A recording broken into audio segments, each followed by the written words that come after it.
এই প্রবাস জীবন, কয়েদি জীবন, এই কয়েদি জীবনে সকলেই প্রবাসে কয়েদি হয় স্বইচ্ছায়, নিজ ইচ্ছায়। তারপরে যখন আকাশ সীমা দিয়ে যখন কোনো বিমান উড়ে যায়, তখন সে পরিবারে খুব মিস করে, তার কষ্টটা বেড়ে যায়। পরিবারের দেখার জন্য আকাঙ্ক্ষা, কবে বাড়ি যাবে সে আশায় বুক বাঁধে। মধ্যপ্রাচ্যের মধ্যে যারা থাকে সে প্রবাসীরা অনেক কষ্ট করে, সেই কষ্টের তুলনায় তেমন ইনকাম হয় না, তারপরও যা ইনকাম হয় সেটা পরিবারের জন্য পাঠিয়ে দেয়, নিজে রাখে না তার স্বপ্ন বাস্তবায়নের জন্য। তো সকল প্রবাসীর জন্যই শুভকামনা রইল, সকল প্রবাসীর জন্য দোয়া ও ভালোবাসা রইল, তাদের স্বপ্ন বাস্তবায়ন হোক, তারা তাদের পরিবারের কাছে যাক। সবাই সবার জন্য দোয়া করবেন।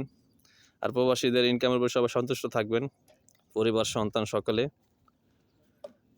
কারণ আপনাকে পরিবারকে ভালোবাসে বিদায় সে স্বইচ্ছায় কয়েদি হয়েছে, জেলখানায় 2 বছরের জন্য বন্দী হয়েছে।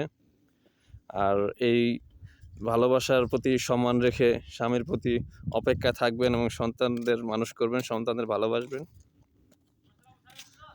ঠিক আছে, সবাই ভালো থাকবেন। আসসালামু আলাইকুম ওয়া রাহমাতুল্লাহি ওয়া বারাকাতুহু।